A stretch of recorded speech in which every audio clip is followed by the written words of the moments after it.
2025 will go down as a very interesting year in the synthesizer market. There's never been more compelling synthesizers at an entry-level price point, and the premium synthesizers actually come down in price. Welcome, fellow synthesizer sickos. I'm Vulture Culture, and this video is an exhaustive guide to what is the best synthesizer for you to buy in 2025. Now, because everybody's different, I've broken this video up into many chapters down below, and you can find whatever type of synthesizer or form factor you're looking for. Let's start with the best synthesizer for beginners in 2025. If this is your first synthesizer, I want it to be a complete package. So what I'm looking for is this synth has to be playable, it needs to have hands-on control, it needs to be polyphonic, and it needs to have built-in effects. At a stellar price point of $500, Synth is easily my recommendation for someone's first synthesizer purchase this year.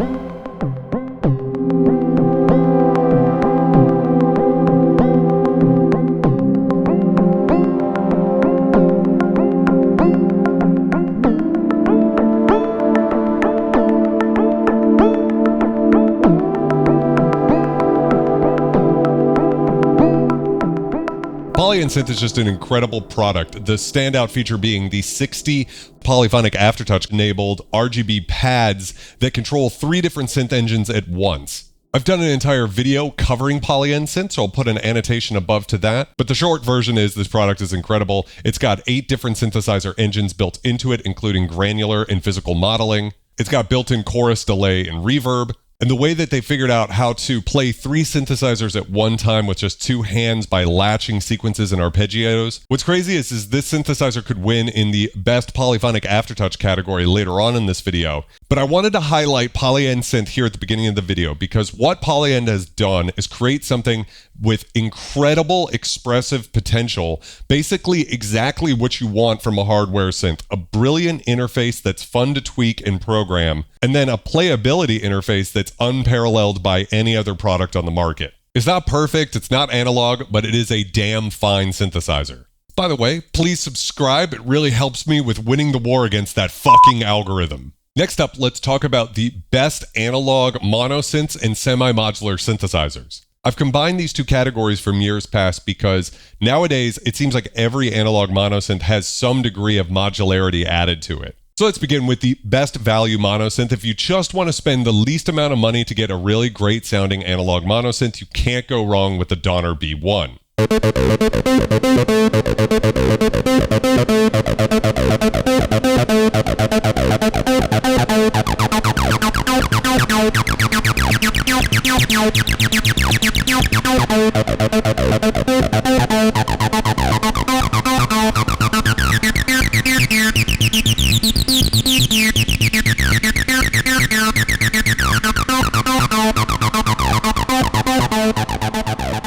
The Donner B1 is a 303 clone. It's got built-in distortion and delay. The build quality is great. The gel pads actually feel phenomenal. But the thing is, it's super simple to use. It's got a very satisfying sound. If you're into the 303 acid sound, I really don't think there's a product worth spending extra money on over the B1. And at $104 on sale right now, I mean, come on now. Next, we have the returning champion of best value semi-modular synth, the Moog Mavis.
I love what Moog is doing with Mavis, to be able to put that incredible Moog sound in a $300 do-it-yourself kit. Really cool. And of course, Mavis is the first Moog synthesizer to have wave folding. This mysterious West Coast style of synthesis is very cool, especially when applied to triangle waves. And sure, you just get one VCO. It is morphable. You also get different wave shapes.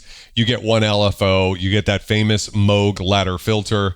It definitely feels like part of a setup instead of a complete thing because it's only got that single VCO. So it's probably better in a Eurorack modular synth or as part of an ensemble of small synths on a desktop jam. But if you've been scared to jump into the modular synthesis game, maybe Mavis is the perfect gateway drug for you. Next up, we have the best small form factor analog semi-modular synthesizer, which is the Dreadbox Hades reissue.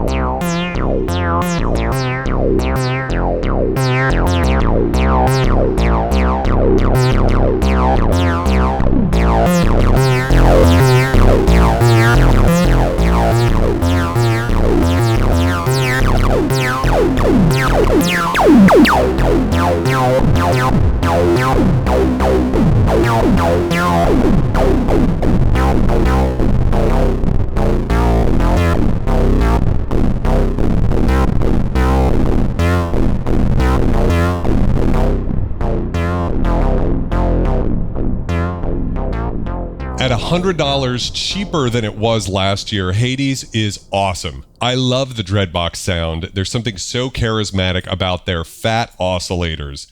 This synthesizer has 2 sub-oscillators as well as OTA distortion. You can really drive the sound of this synthesizer really hard. You have a 3-pole filter, which I think gives away its sort of 303 style heritage. And you have an internal bass boost circuit, which is just crazy that you need even more low end from those famous Dreadbox oscillators. You've got the patch bay on the right, and you could Eurorack this bad boy. If you want that bassline sound, I guess we're going in Greek because the Dreadbox Hades reissue is awesome. Next up, we have the best overall semi-modular analog monosynth, which is none other than Pittsburgh Modular's Taiga.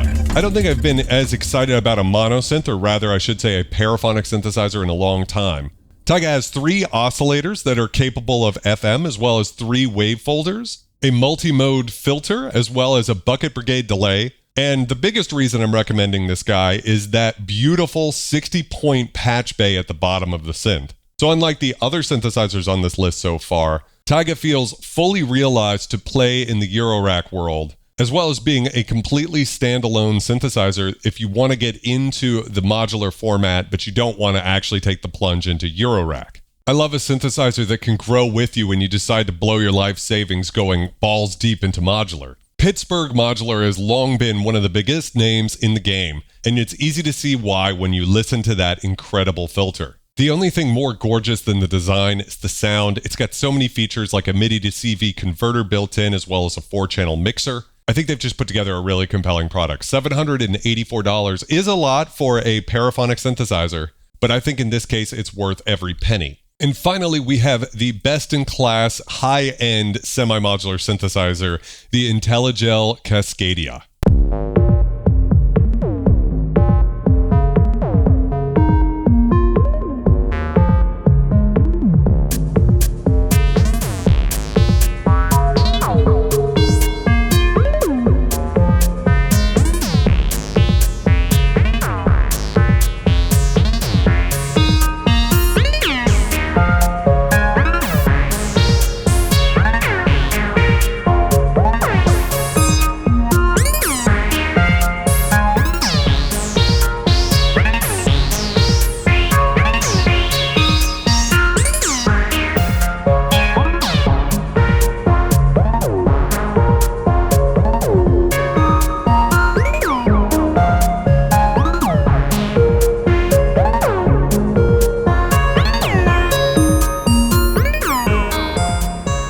$1,500 is no doubt a lot of money to spend on a monophonic synthesizer. But with 101 patch points, I think this synthesizer represents the final form of the missing link of the evolutionary chain between analog monosynth and Eurorack. This is the closest I've ever seen to something that feels like a complete Eurorack modular synthesizer that you could use entirely as an analog monosynth without putting a single cable in, or have every feature you've ever wanted from a 2VCO Eurorack synthesizer.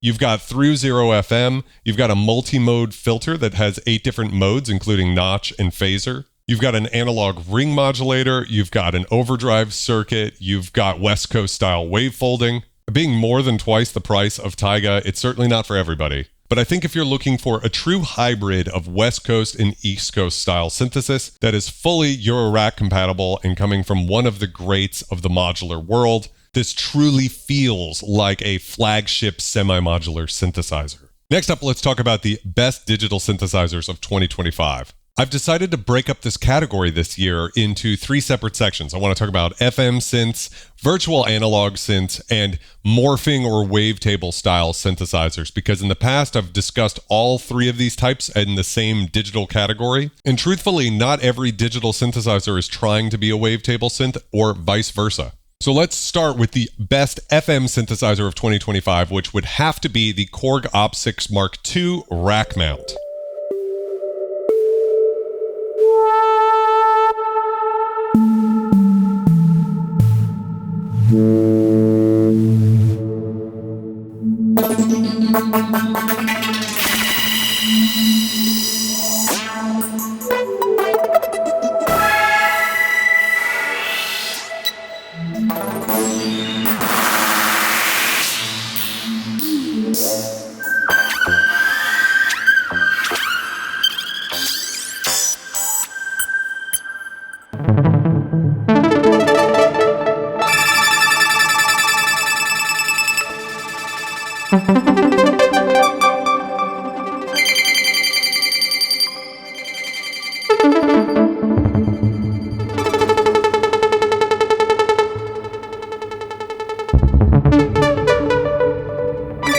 I've always thought Op6 is the coolest of the digital synthesizers Korg has been putting out recently, only because they've been able to crack the code of how to make FM synthesis intuitive with hands-on controls, using LEDs under the faders and knobs to let you know whether you're controlling a carrier or a modulator. It's brilliant. So Op6 Mark II increases the polyphony to 64 voices, 21 oscillator waveforms, way more than a DX7 of course. You've got polyphonic motion sequencing. And what's not highlighted enough about Op6 is that it doesn't just have typical Yamaha-style FM synthesis, it also has filter frequency modulation synthesis and 4 other types of synthesis built in, including really good models of analog filters like from the Polysynths and MS-20 behind me. For $50 more, you could get the version with the keyboard, but that keyboard does not have aftertouch, whereas the module does respond to polyphonic aftertouch. The keyboard version does too, but what's the fun of having a keyboard if you can't use all of the features? Unlike Korg's other digital synthesizers in the 37-key format,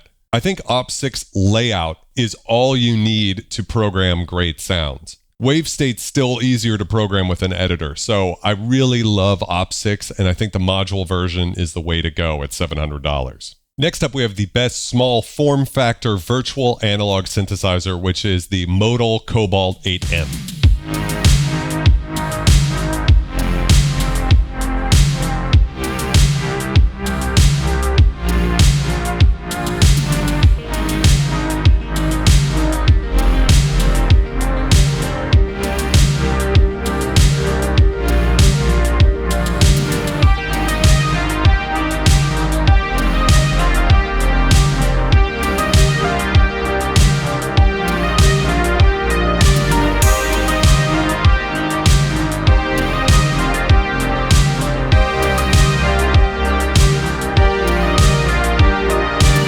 Cobalt is the virtual analog memory Moog style synthesizer from Modal. There's a couple of different versions. I no longer recommend the Cobalt 5S because I've gotten comments of build quality issues.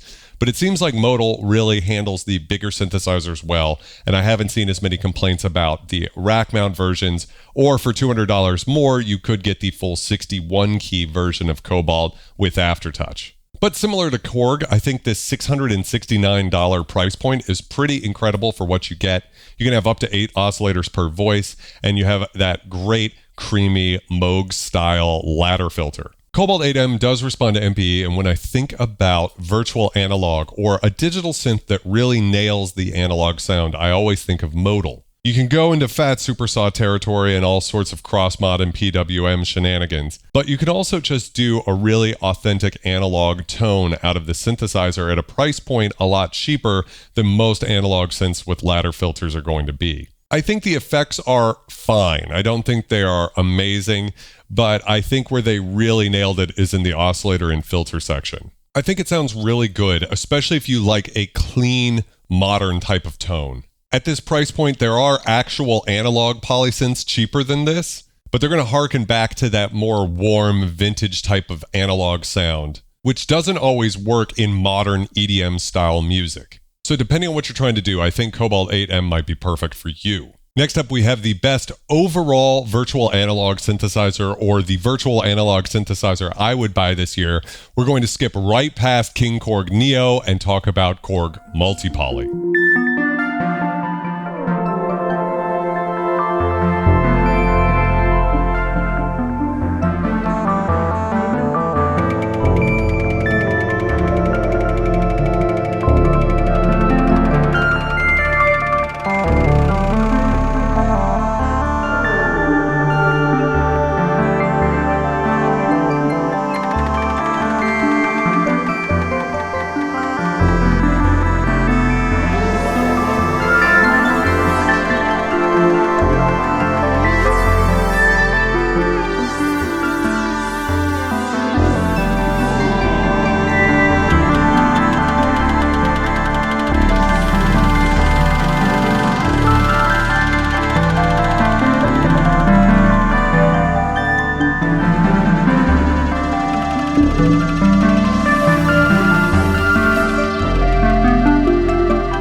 Multi-Poly takes inspiration from the Korg Monopoly behind me and continues Korg's long history of taking their vintage synths and putting brand new synthesizers that don't really have anything to do with them in similar looking boxes. Multi-Poly does have 4 virtual analog oscillators you can step through, just like on the Monopoly. But really, that's where the similarity ends, and these oscillators are really more like layers a la from the Wavestate or ModWave. They're extremely powerful, and the gimmick of this synthesizer is the new voice card technology, and it does sound really good. There's a lot more randomization and better sounding models of the oscillators and filters to my ear. I honestly don't think it sounds like a Monopoly at all, but I do think it is a very cool sounding synthesizer. Korg's effects are always top notch. And it seems to strike a balance of power versus user interface. You're still going to do some menu diving, but more of the synthesizer is hands-on control, and it's more about having really great oscillators running through really great filter models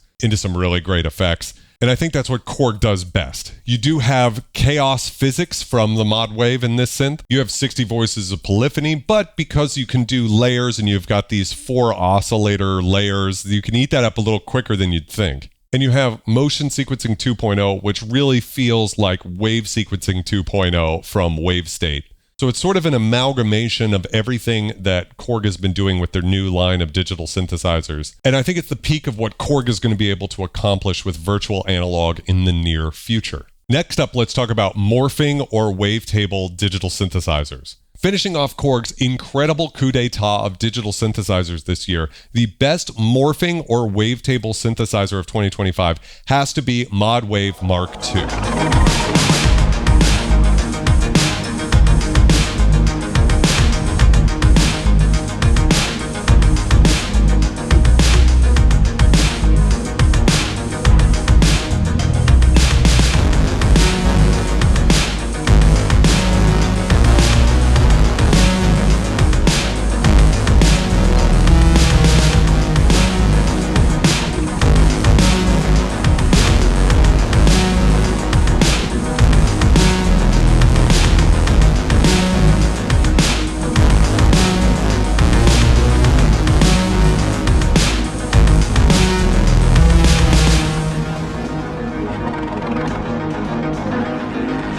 ModWave Mark II is currently $100 off at only $700, which is $50 cheaper than the module unit. I'm assuming this is because multi-poly sales have been cutting into ModWave sales.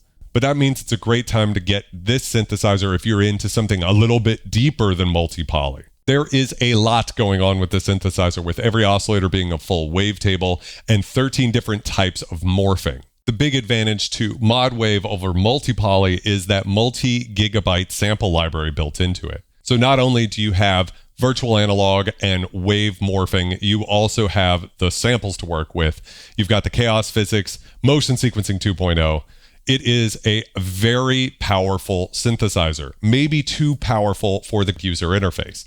You might notice that the DW in ModWave is highlighted, and that's because it is taking inspiration, and I use that phrase liberally, from the Korg DW8000 behind me. That synth only marginally qualifies as a wavetable synthesizer. It has analog filters and 16 static wavetables in total, whereas ModWave is a completely digital affair and can have actually 230 million different variations on the wavetables because of the different modifiers and morphing features. So they're really not similar at all, but Korg loves to take a vintage synth name and apply it to something new. You do have some really great emulations of the MS-20 filter, as well as the Korg Poly 6 filter for virtual analog synthesis. ModWave might be the misunderstood stepsister of the Korg family, but I do think, especially at this price point, it is a very compelling buy. And finally, if you want the best digital synthesizer money can buy, you could do no better than the HydraSynth Deluxe.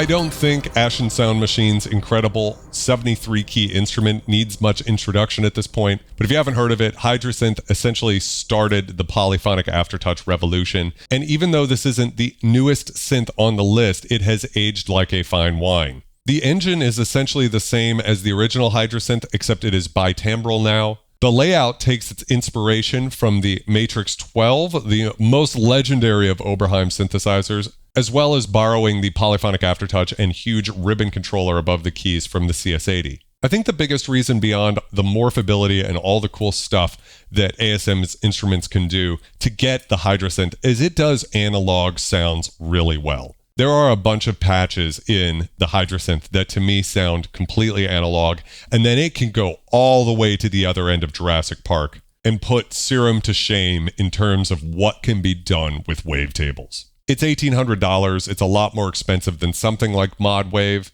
All I can say is that the HydraSynths have always been in their own lane, and if you're into what they do, there's still no synthesizer that compares. If you want to get that incredible HydraSynth sound, but you're balking at the $1,800 price point, you should look into the desktop version of the HydraSynth for $1,000 cheaper, and it still has polyphonic aftertouch pads. Next up, we have what might be the most underrated category, the best hybrid synthesizers of 2025. Behringer has announced a $600 PPG Wave clone that is available for pre-order right now, but because there are no reviews currently at the time of recording, I don't want to comment on it just yet, so let's start this list off with the best value hybrid synthesizer of 2025, which is the $600 Arturia Mini Freak.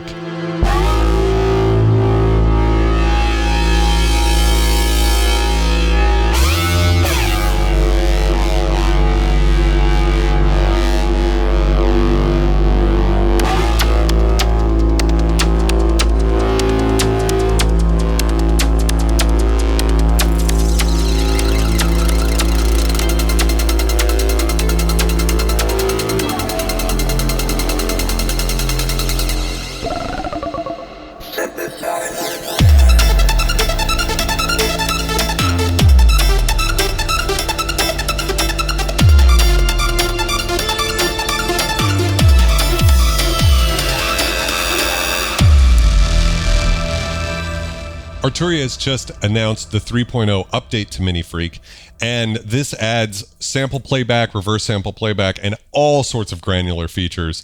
It's just really great to see a company continue to innovate and support a product in new and exciting ways after the release. What is there to say about MiniFreak that hasn't been said before?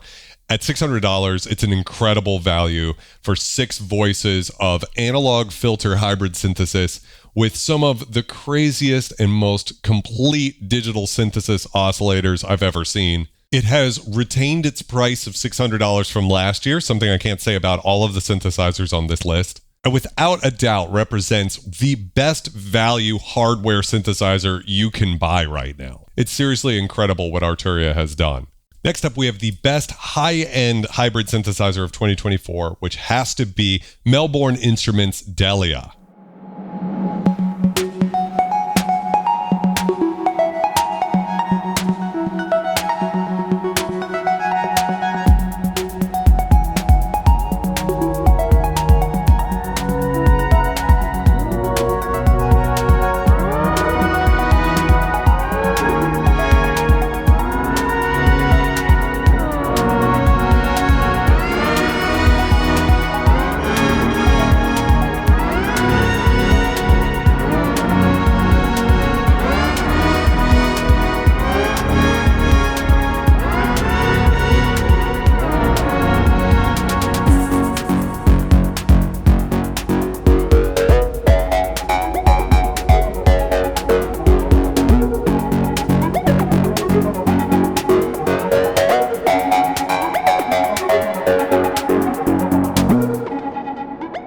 If you watched my video last year, you'll know that Melbourne Instruments Nina was my best analog polysynth of 2024. And the reason is it is so feature rich, and those knobs, they seem like a total gimmick until you experience them. And then it is a game changer. The way that you just press a mod slot and then all of the knobs jump to 0, and then it's either a positive or negative amount from there, it's brilliant. And that might not seem like a lot, but it is incredibly powerful. Delia is a really smart product by Melbourne Instruments because they were able to take a few of the very expensive motorized knobs off of Nina and instead add an actual keyboard to it. Now, $2,400 is still a lot for a synthesizer with this feature set with half as many voices as Nina. And like Nina, this synthesizer is bitimbral, but if you think about it, 6 voices isn't a lot to work with when it comes to bitimbrality. But they thought about this and added a 12-voice mode where they basically make each filter paraphonic and responsible for 2 voices so that you could still get around that somewhat,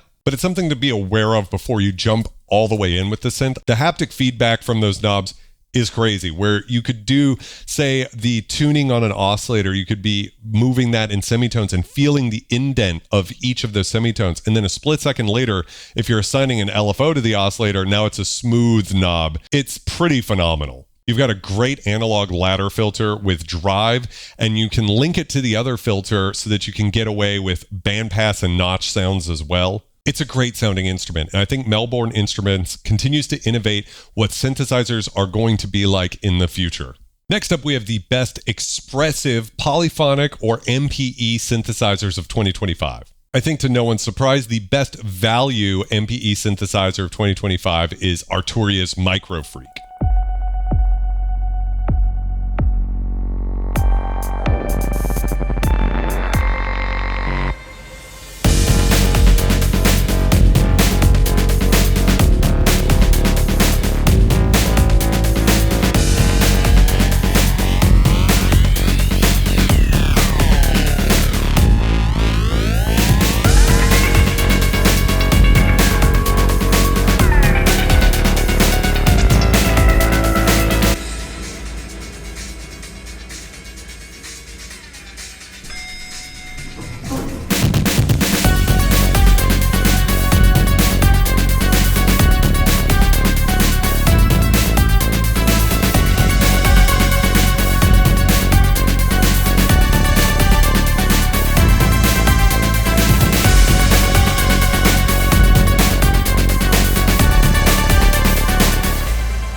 I don't think MicroFreak will ever get dethroned from this position on this list. The thing about MicroFreak is you've actually got a more expressive 25 key bed than you do have in MiniFreak. It's paraphonic, but it is a polyphonic aftertouch keybed, and at $350, it beats even MPE Synth, which would otherwise be my recommendation for best value polyphonic instrument. And it's still better than Mini Freak in certain ways, especially for certain kinds of bass sounds and leads. It can fake polyphony with the best of digital synthesizers, running multiple voices through that analog filter. It's just an incredible value at this price point, $350. It's a no-brainer. Next up, we have the best small form factor MPE or polyphonic aftertouch synth of 2025, which is the Synth Explorer. I mean, come on, it had to be at $600, incredible value. Polysynth is $100 cheaper than this, but I have my gripes with Polysynth's synth engines. I think it does granular physical modeling and other purely digital synthesis forms pretty well, but the virtual analog stuff to me is a little lost in the 90s with aliasing. None of that with the Synth. Synth sounds incredible, and at $600, this is easily the best way to get into the Synth game. It's not tri-timbral like Polysynth, but you do get 37 keys with polyphonic aftertouch. And in every other way is just as powerful and capable as Synth Deluxe, but $1,200 cheaper and only one layer at a time. With the complexity of the oscillators, I really don't think you need 2 layers to be able to pull off these types of sounds. If you're working in a studio where you can overdub, this is a perfectly fine instrument. I think the Synth Deluxe really shines on stage where you might want some splits and layers and things like that. But if you're a home musician or even playing live and you just like a smaller footprint, Synth Explorer is the way to go. And finally, we have the best overall polyphonic aftertouch synthesizer of 2025. And I know the Behringer boys are going to lose their mind because I've been edging them for the past couple of years. The best polyphonic aftertouch synth of 2025 is Behringer UBXA.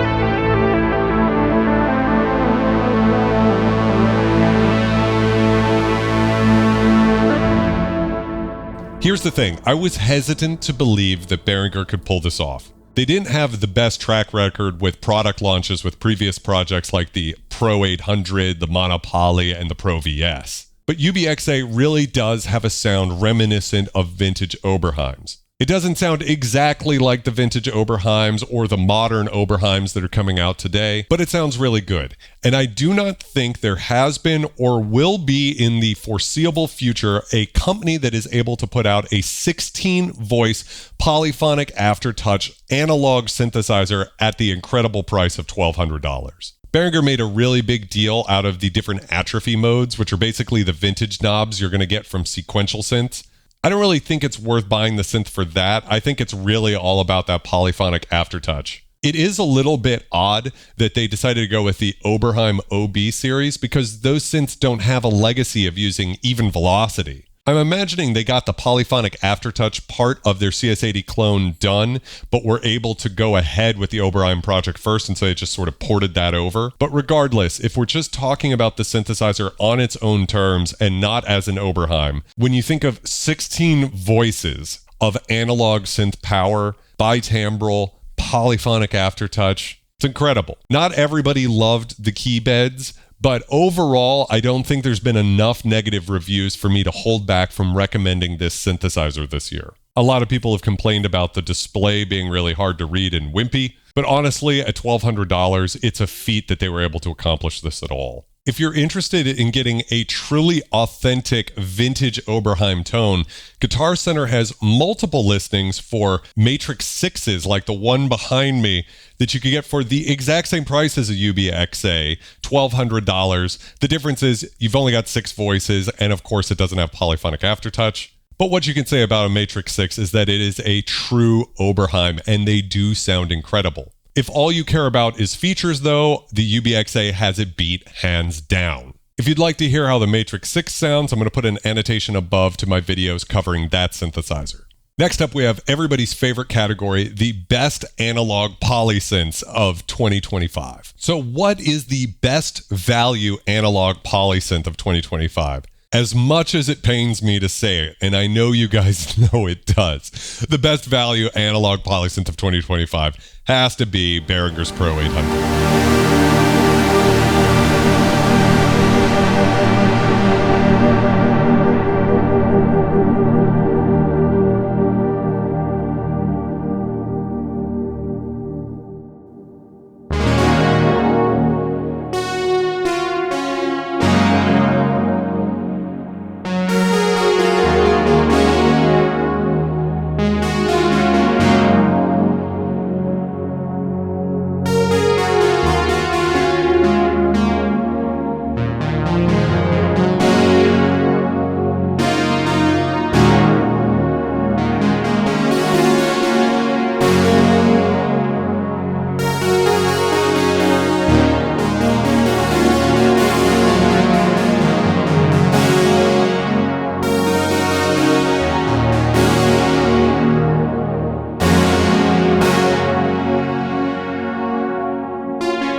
The Behringer Pro 800 is a clone of the Sequential Circuits Prophet 600 behind me. And just like every other Behringer synthesizer, people have their qualms with this synth. They don't like the membrane panel, which of course is inherited from the original synthesizer. It's also got a very crummy LED display. But they've been able to pull the price down from the already incredible value of $400 down to $339. Here's the thing about Behringer synthesizers and why I'm recommending them now, but I haven't in the past. It seems like if you're going to get a dud Behringer, you're probably going to notice what's wrong with it within the first month of operating it. I'm not making any guarantees that Behringer products are going to last, by the way. But the thing is, in a world where you can send anything back within the first 30 days, I don't see any harm in trying the synthesizer out. Actually, my biggest gripe about the Pro 800 is that it's based off of one of the most hated analog synths of the 1980s. So when the Prophet 600 came out, it was made of similar components to the Prophet 5 Rev 3, but it doesn't really sound like it. It had weird envelopes, a colder sounding filter, and just generally speaking, people were very underwhelmed by the synth when it came out. So it's funny to me that out of all of the vintage synthesizers that Behringer could clone, they chose the Prophet 600. Now, a guy named Gleegly came along and wrote a new firmware for the Prophet 600 that addressed most of these issues. So nowadays, you find a lot of vintage Prophet 600s with Gleegly mods. And Gleegly actually collaborated with Behringer to make the Pro 800, which is super cool. I think the thing is that the Prophet 600 is something of a clone of a Prophet 5 in and of itself. And then the Pro 800 is a photocopy of that. So at $339, we're talking about one of the most incredible value synthesizers of all time. But you still have to pay for a controller keyboard as well as effects because the Pro 800 has none. And to be honest, I think it sounds good. I just don't think it sounds as good as it would have if it was a Prophet 5 clone. So what would be the best small form factor analog polysynth of 2025? I cannot believe I'm about to recommend 3 Behringer synths in a row, but I'm going to say it's the UBXA-D. If $1,200 wasn't cheap enough, Behringer went ahead and raised the bar by putting out a 16-voice analog synthesizer for $800 in desktop format. I feel like I've caveated enough about Behringer products just to say, look, if this is your type of thing, there's nothing in the market that's going to compete with it in terms of price. UBXA sounds really great. UBXA-D sounds exactly the same. It's $400 cheaper. Not everybody needs a bunch of keyboards behind them like I do. You're getting exactly what it says on the box. It's a desktop Oberheim adjacent 16-voice polysynth. It is what it fucking is. So finally, I get to talk about an actual Oberheim synthesizer. The best overall analog polysynth of 2025 is the Oberheim TO5.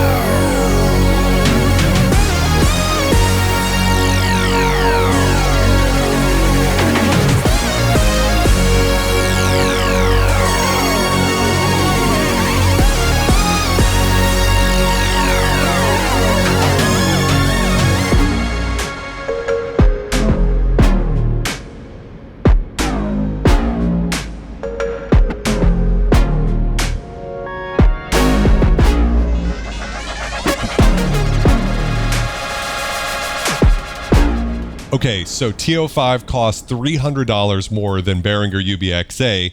It's got 11 less voices and no polyphonic aftertouch. So what do you get for that money? Well, the first thing is, although it's nice to have those extra voices for bitimbral playing, the fact of the matter is most famous vintage analog synthesizers only had about 6 voices. 5's kind of the low end of the limit of acceptable. But the big thing is that the UBXA can only swap its low-pass filter between 2 and 4 poles, whereas on the TO5 we have a fully state-variable SEM-style filter. So this can morph between low-pass, bandpass, or notch all the way over to a high-pass filter. So the sonic possibilities that you get from that level of flexibility of the filter is incomparable. And the TO5 actually has some features you're not going to find on Oberheim's more expensive OBX8, like through zero FM. Probably the biggest difference, though, is that TO5 comes fully pimped out with a complete effects suite, including effects modeled off of Tom Oberheim's earliest products, his phaser and ring modulators. And the other big thing is a polyphonic 64-step sequencer.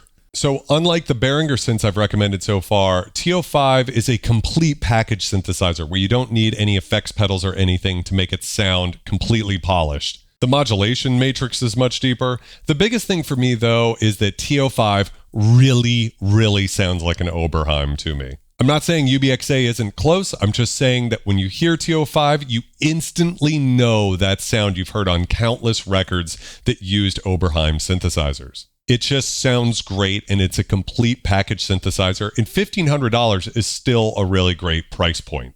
All right, and now for the first time ever, when talking about the best high-end analog polysynths of 2025, we have a very close race, so I actually want to talk about 2 synthesizers. I'm sure you can guess them, the Moog Muse and Arturia Polybrute 12. Let's start with the Muse.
Now, you could be forgiven for thinking Muse is inferior to Polybrute 12 if you were just looking at the features. I mean, Muse does have a lot. I especially like seeing the ring modulator there in that awesome mixer section. But there is no polyphonic aftertouch like there is on Super Gemini and Polybrute 12. But I think the thing about Muse is the sound. And people love Moog synths for a reason. It's because they sound beautiful. Now, I myself am not always the biggest Moog guy. I don't know why. It's just some people maybe prefer certain types of sounds or whatever.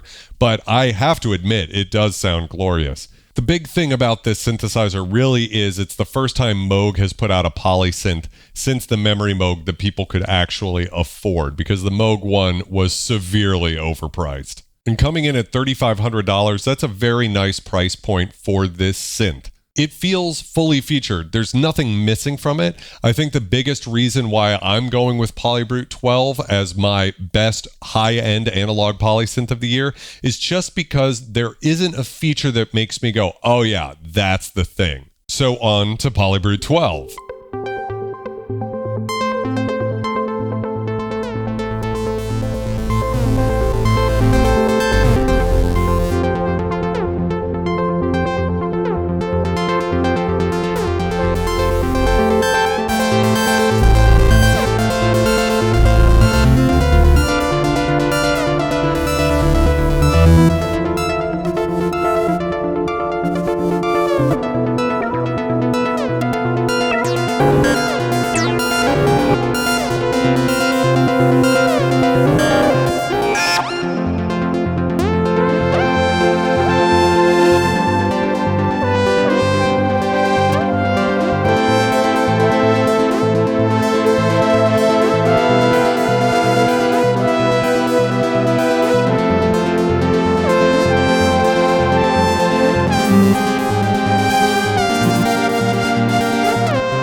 I am a sucker for how this thing looks. I love a big boat of a vintage synthesizer, and Polybrute 12 is the first modern synthesizer that to me gives me the mystique and majesty of a vintage synth. That cream color and everything about it's just chef's kiss.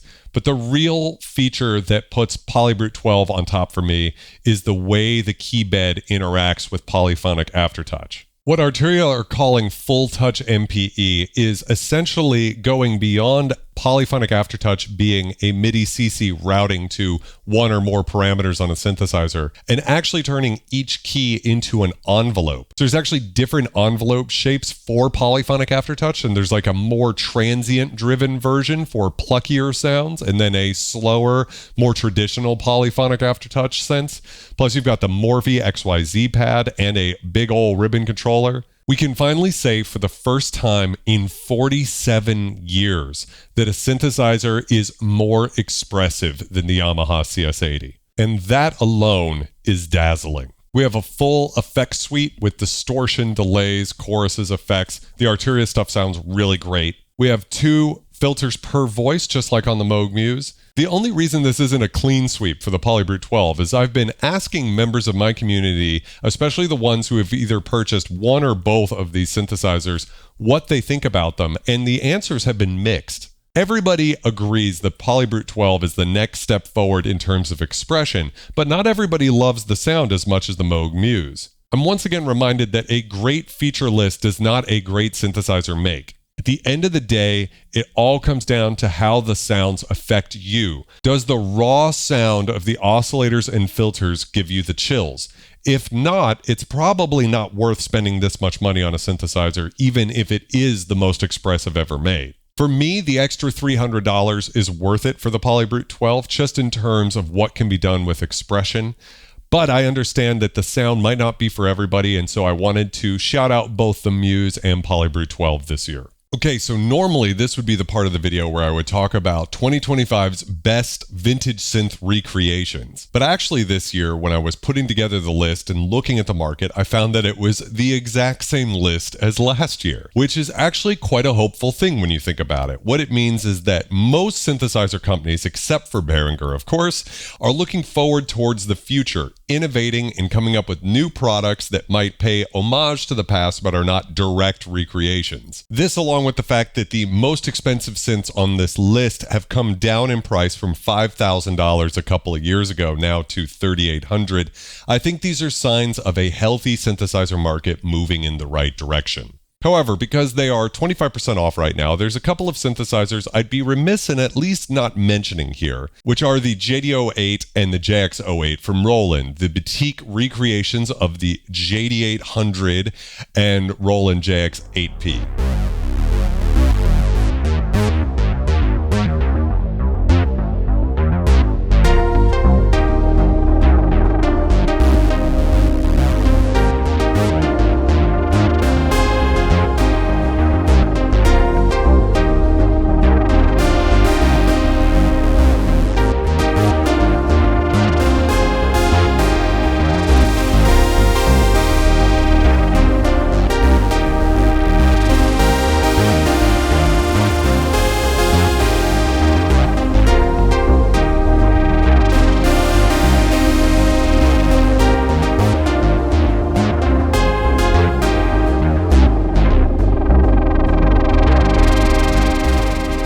Now, Espen Kraft will of course tell you that the JX08 only has the authenticity of a stuffed grandmother, not a living grandmother, but nevertheless, I do think at $300, it's a compelling price point for something like this. For $300, coming in underneath the Behringer Pro 800 with 20 voices of polyphony, it's all digital of course, but you do have a sequencer and effects like chorus and reverb. So in some ways, it is a pretty compelling beginner synthesizer, and it is a decent enough recreation of those vintage Roland analog tones. I've always thought the JX series is a better Roland lineage to go after than the more famous Juno series. I have both a JX3P and a JX10 off camera. And I think that the JX08 does a good enough job with the Zen Core filter. The JD08, on the other hand, the recreation of the JD800 behind me, is really compelling because the JD800, when it came out, was an absolute monster flagship synthesizer.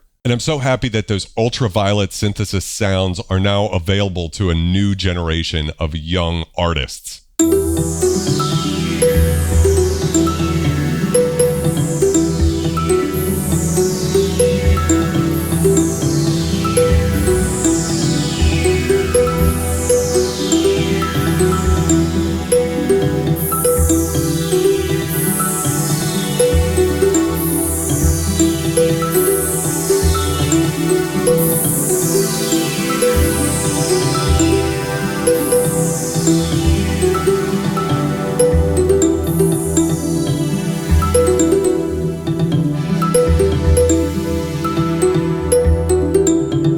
With 128 notes of polyphony, it is quite a powerhouse little boutique. It's got onboard effects, a polyphonic sequencer, and that little keybed. I have a bias towards big, bad polysynths, but I do think someone out there would really love to have a JD08, and it is a good recreation of a vintage synthesizer. New to this year's video, I'm going to be talking about what I think are the best plugins of 2025. In the past, I feel like the synthesizer plugin market has been dominated by the big all-in-one synths like Native Instruments Complete, Spectrasonics Omnisphere, or Arturia Pigments. But in the last couple of years, we've seen a big shift from big synth packages to smaller purchases, a recreation of one particular synthesizer at a price that's easy to buy. And so I'd like to talk about some of my favorites that came out this year. The best value analog synth plugin, without a doubt in my opinion, is Cherry Audio's Atomica.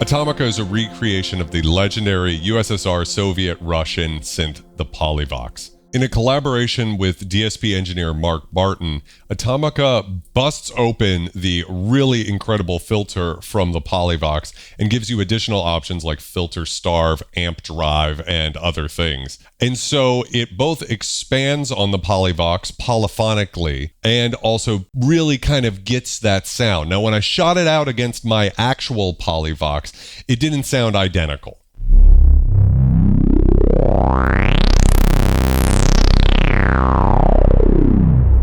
But in some ways, I felt like Atomica had a sound all of its own that was reminiscent of the USSR, but also its own thing that was really gritty, alive, and analog.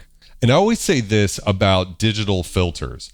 Back in the day, digital filters didn't sound that good, and they especially didn't sound that good in the virtual analog era of hardware synths. The thing about a filter, though, is if it sounds good, it's good, and that's what I think about Atomica. The filter sounds really great. Again, not identical to a real Polyvox, but it has that flavor and it sounds really great when you crank the resonance. For $50, it's a no-brainer. It's definitely the coolest plugin of the year in my opinion, just because it's so affordable and it sounds so great, so characterful. Next up, we have the best drum plugin of 2025, which for me would have to be GeForce Icon Drum.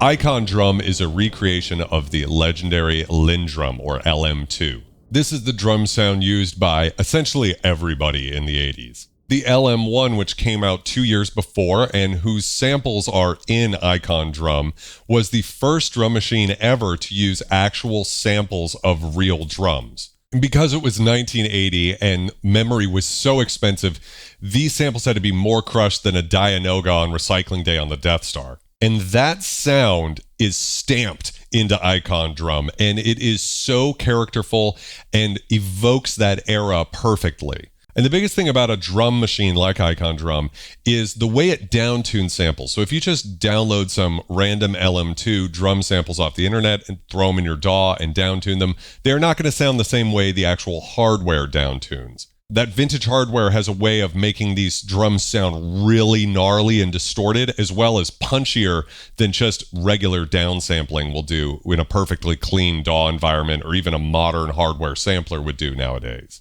So GeForce, as always, has set the bar really high for authenticity, and it's only $29 on sale right now, which is an incredible bargain. You can't load your own samples. It doesn't have a sequencer. That's not what this plugin's about. This plugin is about getting that sound of the 80s into your DAW, and I think GeForce has accomplished just that. And finally, we have the most authentic vintage synth plugin of 2025, which could only be Tal-Fa.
Togo Audioline is one of the OG synth plugin producers, and they really set the paradigm that companies like GeForce and Cherry Audio are following in, which is reasonably priced plugins that don't have crazy amounts of copy protection. I've always thought they made great plugins, but I guess I'd never thought that they were the best in the field as far as authenticity goes until I tried Tal-Fa. Tal-Fa is a recreation of the Roland Alpha Juno from 1985 or so, and I did a live stream, you can check it out here, where I shot it out against the actual hardware. It is so identical that I felt like I could actually sell my Alpha Juno, which is right back there. I've never felt that way about any piece of software. I've got a bunch of plugins I like a lot that I think sound good, but they don't sound exactly like the hardware, except for Tal-Fa.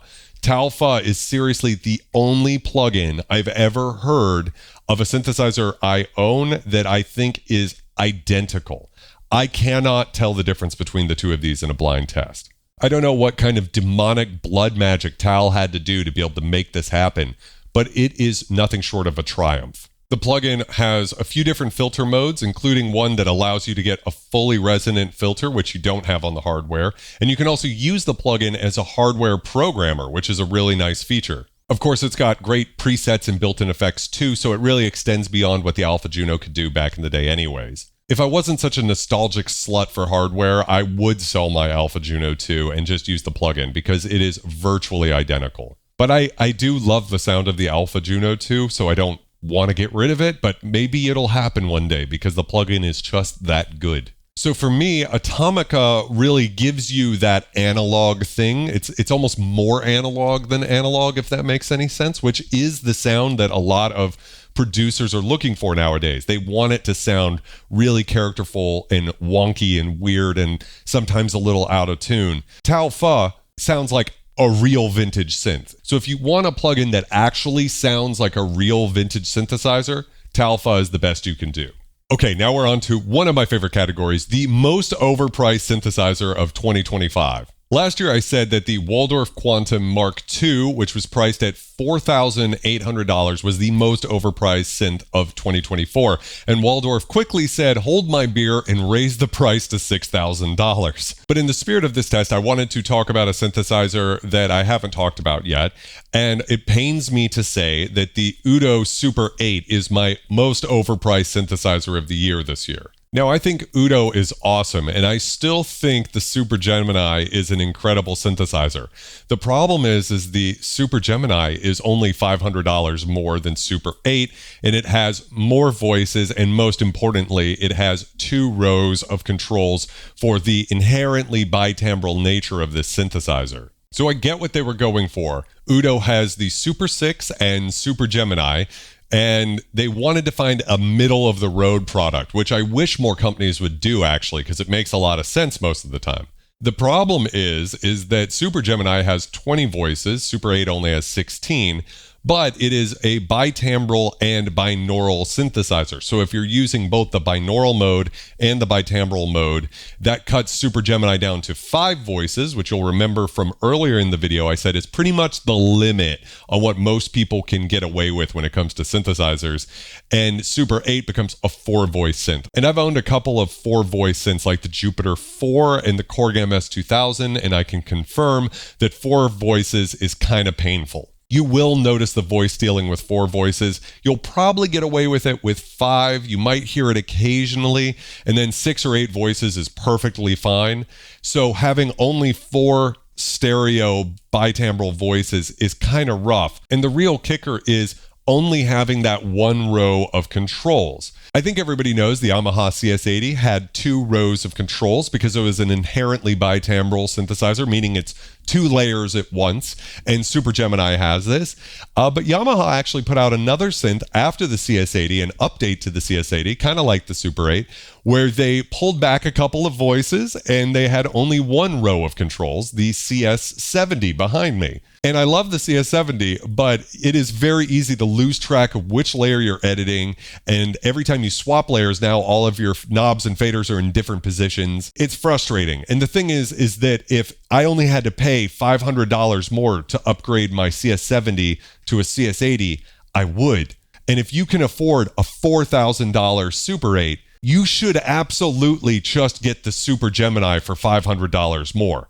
Like, if there's anybody out there who's thinking about buying the Super 8, I will sell you the $500 because I cannot stand the thought of you missing out on those controls because you just want to save a little bit of money. Like, it doesn't make any sense at all. And I'm sorry, Udo. I love you guys. I love what you're doing. It just happens to be that $4,500 last year for Super Gemini seemed like a really good deal. But in the world of Moog Muses and Polybrute 12s for $3,500 and $3,800 respectively, Super 8 is priced above that, but somehow feels less than that. And that's super frustrating. I get it. It was a different market at the time that the synth came out. But Super 8 needed to either hit a lower price point or have some other trick up its sleeve. You know what? Even just having the 20 voices might have been enough to be like, hey, we just pulled those controls out.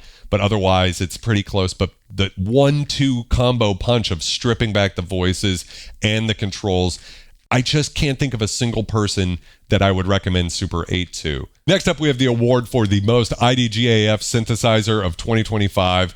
And of course, it's the Arturia Astrolab. I mean, what did you guys think it was going to be? And what can I say about it that hasn't already been said? It's a Nest thermostat on a white keyboard with a few knobs. It has less control than the plugins do. It doesn't have all the sounds of V Collection. It's a total swing and a miss. I get the idea that maybe it could have been for someone, and I did see one of these in the wild. I saw a cover band using it, which I think is the intended market, and they sent it back to Guitar Center because they were just like, what are they doing? I think if Astrolab had came out and it had all of V Collection and all of the knobs and faders of Arturia's own MIDI controllers, the Keylab series, I think that would have been different. It would have been like, this is an awesome hardware controller for V Collection. Plus, you can unplug it from your computer and take it with you and play gigs with it. That's actually pretty awesome. Unfortunately, Astrolab just doesn't feel like that. It feels like a cheap evergreening of products they already had that took no innovation. At least it was only $1,600. I definitely could see living in a world where it cost even more than that. But yeah, considering how strong of a year Arturia has had, Astrolab is just a complete fail. Next up, I have a new category, which is the synth I am manifesting for 2026. So the idea here is, what synthesizer do I think is missing from the market right now that a manufacturer should jump on? And in this case, this is a message directly to you, Roland. I want a System 12. I've come a long way in the 4 years that I've been doing the best synthesizer of the year videos. System 8 to me back then felt like a VST in a I've watched the Matrix movies too many times box. However, since that synthesizer, Roland has doubled down on their Zencore less accurate emulations of their classic analog synths, which shouldn't bother me as much as it does, but it's just such a slap in the face that their VSTs sound more authentic than their hardware. I get it. Their ACB or analog circuit behavior emulations take a lot of CPU power, so they have to put some expensive chips in those synths. But come on, if they're going to charge $3,000 for a Jupiter X, they should be able to put some real chips in it. So here's the idea, Roland, and you can have this one completely for free. Okay, so here's what I want. No more short keys. I want a full 61 key bed.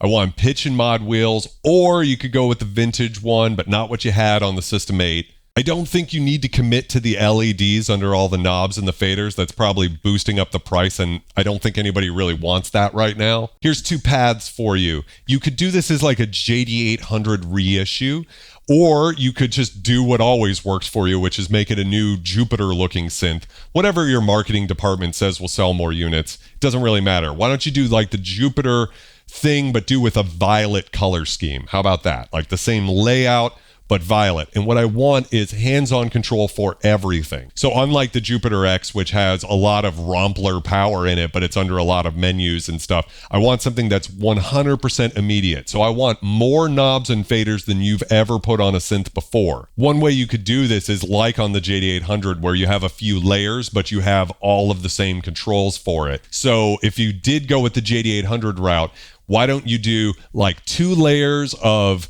sample-based layers like the JD800 or D50, and then 2 layers of ACB Jupiter 8 voices. So you've got the best of the both worlds of that LA synthesis thing, a la the D50. You can put all the famous D50 Fantasia-esque sounds in it, but then you can also do the Jupiter 8 really warm thing and anywhere in between.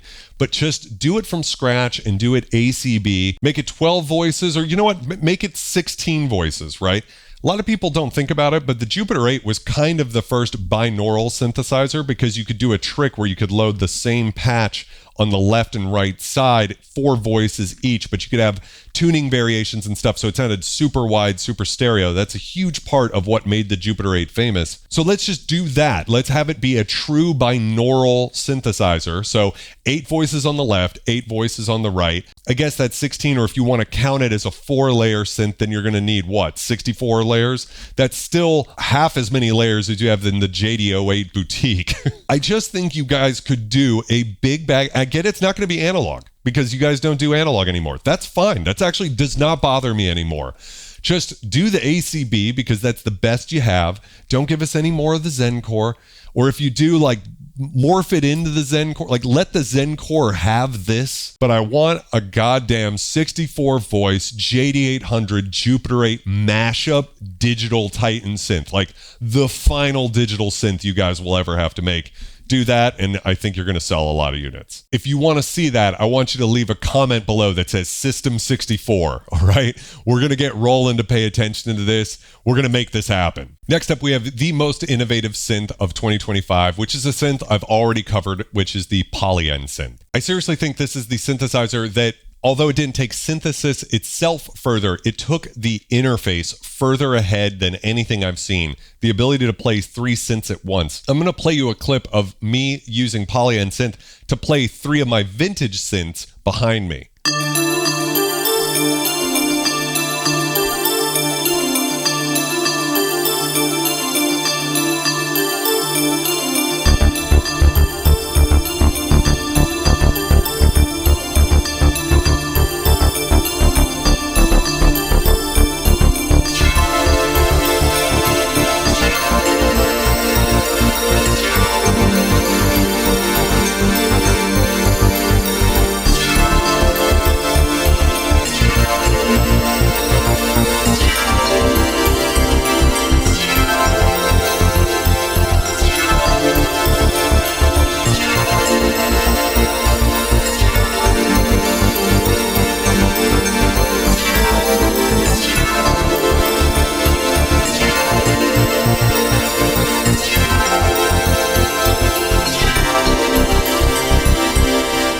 So with Poly and Synth, you could be playing the 3 synth engines in the instrument as well as a bunch of other hardware synths all at the same time. A full concerto, and just the ability to do that with 2 hands in real time and have it all sync up perfectly. It's an incredible feat, and I think it deserves the most innovative synth of 2025. And finally, I have the most slept on synthesizer of 2025, which for the first time will be a discontinued synth, the Korg Prologue.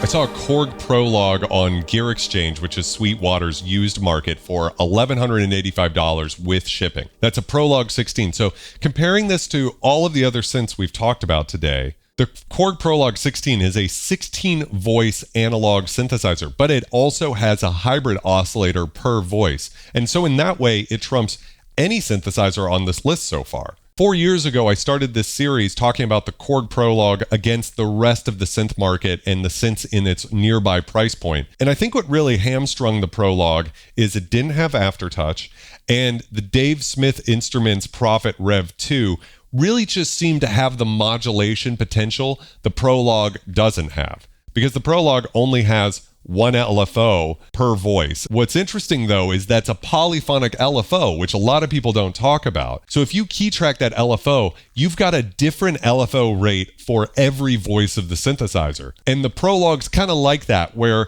at first blush, you're like, the features aren't all that great, but it usually makes up for it someplace else. The biggest thing about the Prologue to me is the incredible sound of it. The filter is not like the Poly 6, which might be another synth I'd like to manifest from Korg, would be an analog recreation of the Poly 6. I think that would be pretty cool. But the filter's actually not like the Poly 6 almost at all. It's weirdly closest to an MS-20. It's like a polyphonic MS-20, which had they marketed it that way, that might have been the way to go, because you can drive the ever-loving shit out of that filter, and it gets real growly and gnarly. And I saw a lot of people at the time saying it wasn't very good for bass.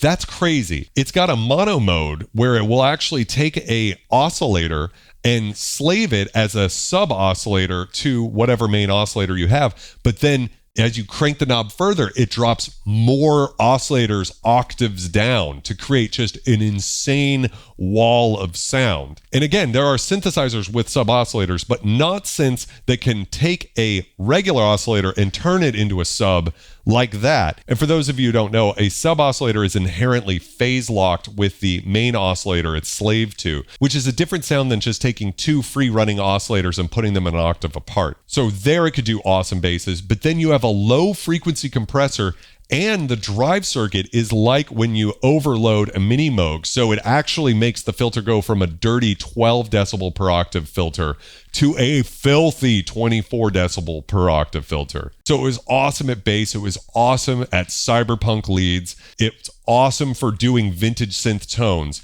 It doesn't have the modulation capacity of some more modern synths. It could have used a couple extra LFOs. But I think the other real big slept on feature, and the reason it was slept on, by the way, is because it doesn't come with the synth. So when you buy the synthesizer, it has like a very rudimentary wavetable digital oscillator and an FM 2 operator oscillator, which is pretty basic, right? And it's okay, but it's not wonderful. The real joy of the Prologue is all of the user oscillators that were made with the Log SDK. A lot of them were free, but there were the paid ones from guys like Sine Vibes. I mean, Sine Vibes now works with Dreadbox, GeForce, all of these great companies. And I believe they got started making effects and synth plugins inside of the Log SDK. So you could have their 4-operator FM synthesizer. There's all sorts of vintage like PPG Wave, Kwai K3, Insonic Wavetable oscillators. Dirtbox made a whole lot of cool oscillators. So because you had to pay sometimes like $20 here or something for some of these oscillators, I think a lot of people just were like, well, that's not like the synth, right? There's some part of your brain that's like, when I buy the synth, I can only rate the synth off of what it is when I bought it. But that's not what the Prologue's about. The Prologue is about taking this physical modeling synthesizer plugin you found and loading it in there and then using that through the analog filters of a 16-voice massive Polysynth. That synthesizer had tuning instabilities. It was by far more out of tune than any of my vintage analog Polysynths. I sold mine to get the Fender Chroma Polaris behind me, but that is an incredible sounding modern synthesizer. And now that you can get them for around $1,200, I actually think this is a pretty good time to grab them. I'm hoping one day Korg makes an epilogue, monstrous Korg Prologue successor, but they might not do it because they're having such success with their digital synthesizers. I don't know if the market really needs another big bad analog poly, and I think unless Korg could figure out a way to get in under the price point of something like Moog Muse, I don't know if they're going to go for it. So before I go, I want to give you a little bit of advice from my late father. Vulture Dad loved boats the way that I love synthesizers, and even though we didn't have much money growing up, he always found a way to find these old broken Carolina skiffs or ski boats from the 70s, and he would buy them super cheap and then restore them, and that was his passion. And whenever someone would ask him what boat they should buy, Vulture Dad would say, don't buy a boat because it's a great deal. Buy a boat that suits your needs. And so I'm going to pass on his advice to you guys. Just because a synthesizer is cheap does not mean it is the right synth for you. So interrogate your needs beforehand without looking at the synth market, which I guess I've kind of spoiled for you because this is at the end of the video, so I'm presuming you've watched the video up to this point. But think about what you really need. As an example, I think there's some producers who are watching this video who don't have any hardware, and they're thinking, what's going to be my first piece of kit?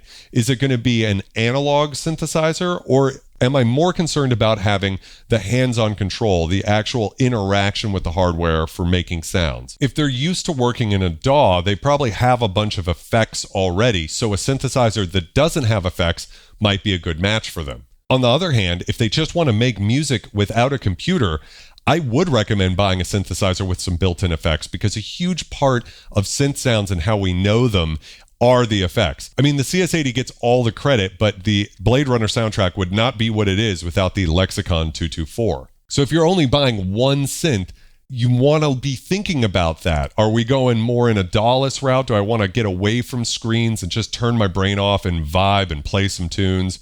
Or am I super comfortable in the DAW? That's kind of still my workflow, but I want to have some piece of gear that gives me that analog warmth I'm missing from my VSTs. If I'm a live musician playing gigs, I'm going to want a very sturdy synthesizer I can trust and that can take a beating, because there's some cheaper synthesizers out there that I don't think have the reliability of some of the other stuff. So you want to kind of figure out, what do I need? And then just because the synthesizer is cheap, that doesn't necessarily mean it's the right synth for me. And there is such a thing as not spending enough money. This is a bitter pill to swallow, but the truth is, I'd rather you just save up some more money than buy a synth that isn't going to meet your needs, that you're going to end up not liking. You're probably going to sell at a loss later and replace it with something that you should have bought in the first place had you just saved up a little bit more. So really get in touch with what you're looking for out of a synthesizer.